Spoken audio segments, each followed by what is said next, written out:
Unit 17 to dispatch. We have a code 420. Unauthorized nuptials in progress. The 911 operator repeated the words, and I could hear her trying not to laugh through the radio. I set down my wedding cake fork and stared at the small police radio I had clipped to my belt, even on my wedding day. Old habits die hard when you've been in law enforcement for 2 decades. Who called it in? I asked, already knowing the answer before dispatch confirmed it.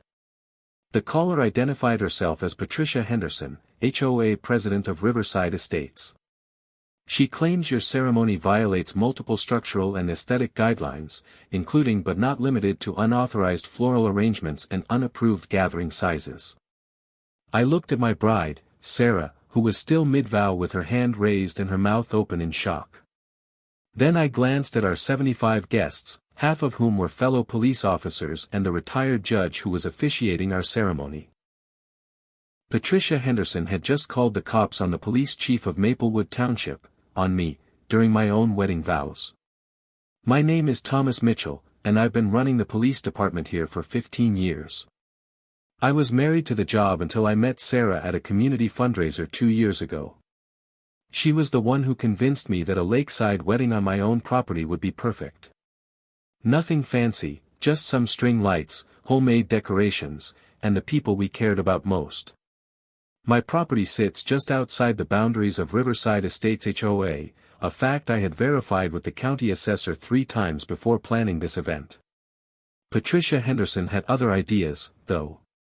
As the self-appointed guardian of all things proper and regulated in our corner of the world, she believed that any celebration visible from her domain required her personal approval.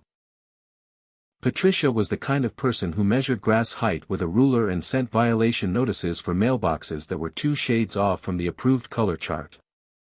She once tried to fine someone for having too many butterflies in their garden, claiming it created an inconsistent aesthetic experience for passing residents. The trouble had started a week before the wedding when Patricia discovered our plans.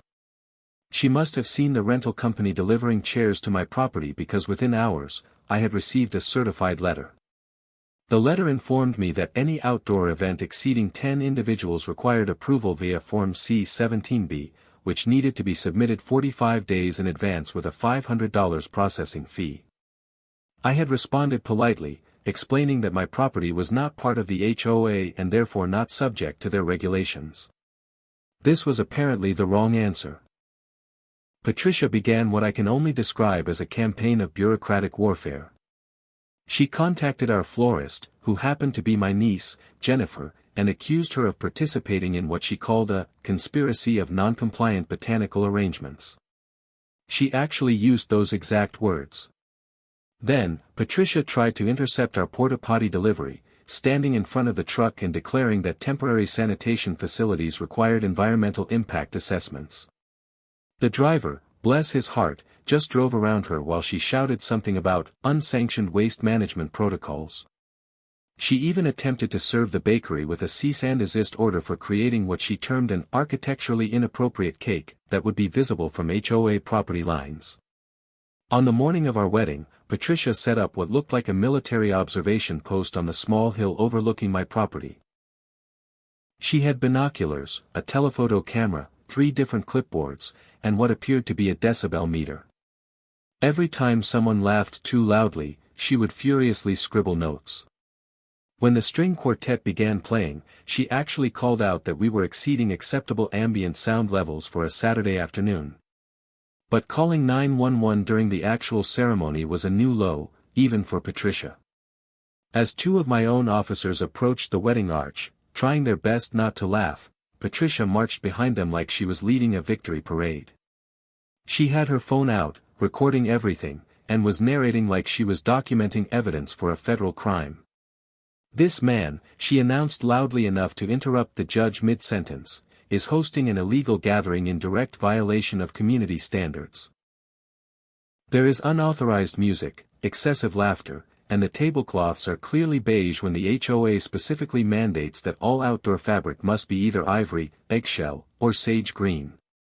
Officers Davidson and Park stood there awkwardly, looking between me, Patricia, and the wedding guests, who were now all pulling out their own phones to record this spectacle. "Chief," Officer Davidson said with barely contained amusement, "Dispatch logged this as a code 420, but I'm pretty sure this is more of a Karen 911 situation." Patricia thrust a cease and desist order at me, printed on HOA letterhead with gold-embossed borders and at least 7 different official-looking stamps. "Mr. Mitchell," she said with the kind of righteous indignation usually reserved for actual criminals, "you are hereby ordered to immediately discontinue this rogue celebration.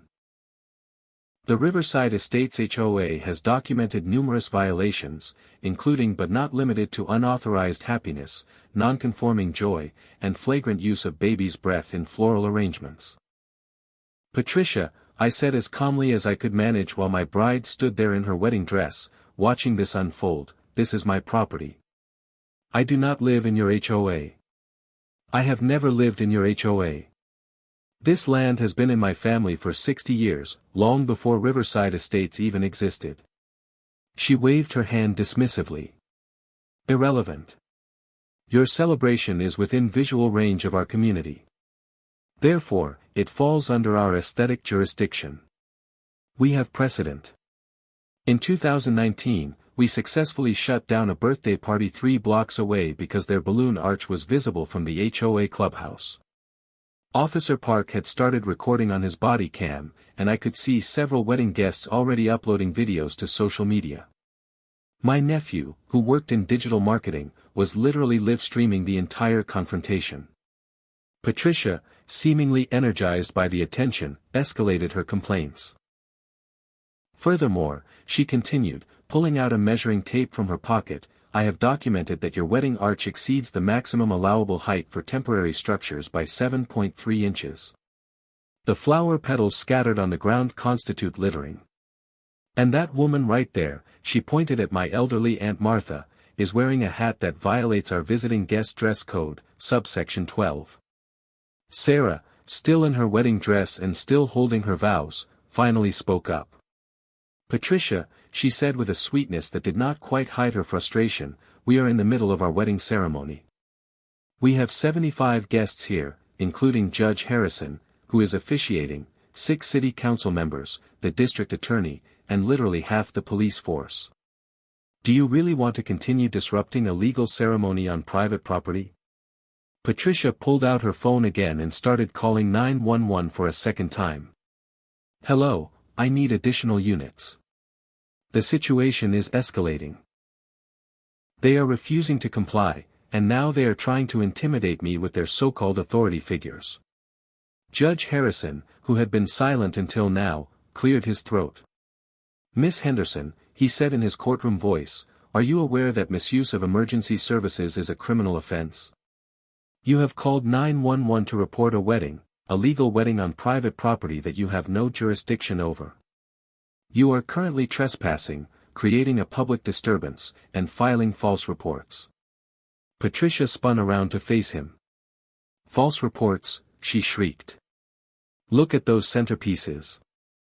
They are clearly not regulation height. And the unity candle is lavender when everyone knows the HOA only approves vanilla or unscented ceremonial candles." Within 24 hours, the videos had gone completely viral. The headline, "HOA President Tries to Arrest Police Chief at His Own Wedding," was trending on every social media platform. The footage of Patricia measuring our wedding arch while shouting about regulatory violations had been turned into dozens of memes. Someone had even auto-tuned her complaints into a surprisingly catchy song. The county attorney, who had been one of our wedding guests, did not find the situation quite as amusing as the internet did.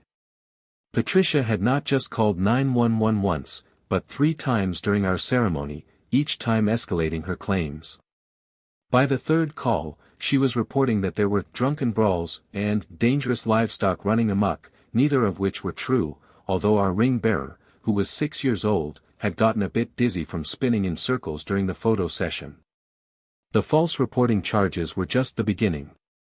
Patricia had also allegedly provided false information to emergency dispatchers, created a public disturbance, trespassed on private property after being asked to leave, and attempted to impersonate a law enforcement official when she told arriving officers that she had the authority to shut down our wedding.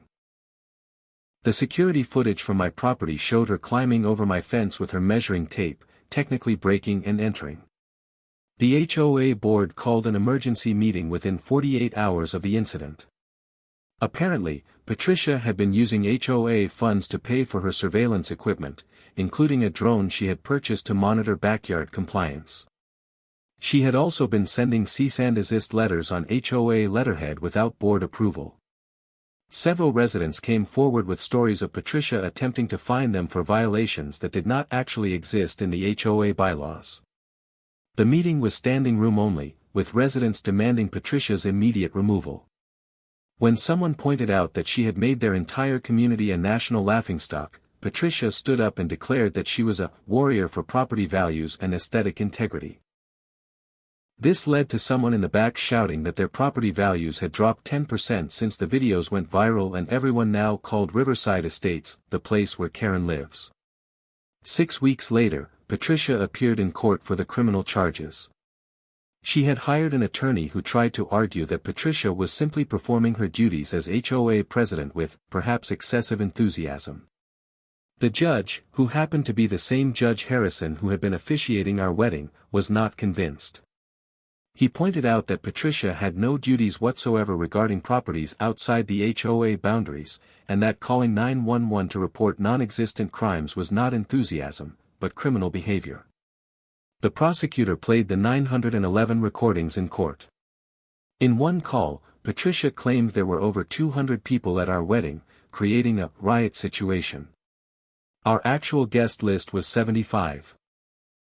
In another call, she reported that we were operating an illegal commercial venue and selling alcohol without a license. We were not selling anything, and the champagne was for toasts only. Her final call claimed that we had exotic animals and were violating health codes. The exotic animal turned out to be my sister's therapy dog, a golden retriever named Max. Patricia tried to defend herself by pulling out a binder of what she called evidence. She had photos of every single supposed violation with detailed measurements and annotations. She had created a PowerPoint presentation about the dangers of non-regulated celebrations. She even brought paint chips to show the exact shade difference between our tablecloths and HOA-approved colors. The judge had to stop her when she tried to set up an easel for a full presentation. When Patricia took the stand, she made things considerably worse for herself. She admitted to entering my property without permission, for documentation purposes. She acknowledged that she knew I was the police chief, but claimed that made my violations even more egregious as a public figure. When asked why she had not simply looked away or minded her own business, she responded that aesthetic crimes were still crimes in her book. The verdict came down 2 weeks later. Patricia was found guilty of 3 counts of misuse of emergency services, 1 count of trespassing, 1 count of creating a public disturbance, and 1 count of filing false reports. The judge sentenced her to 200 hours of community service, specifically to be served helping set up and take down equipment for community events, a $5,000 fine, and 12 months of probation. She was also banned from calling 911 except in actual emergencies, with any violation resulting in immediate jail time. The HOA board had already voted unanimously to remove her from her position, effective immediately. They also passed a resolution apologizing to me and Sarah for the disruption of our wedding and clarifying that the HOA had no authority over non-member properties. When the board president announced the decision at the next public meeting, Patricia stood up and declared that they would rue this day when property values plummeted without her vigilant oversight. As the judge read her sentence, Patricia's face went through several shades of red before settling on a purple that was definitely not HOA approved. 200 hours, she sputtered. $5,000. But I was protecting property values. I was maintaining standards. Someone has to fight against the chaos of unregulated celebrations. The judge simply responded that perhaps she should have considered that before weaponizing emergency services for her personal crusade against beige tablecloths.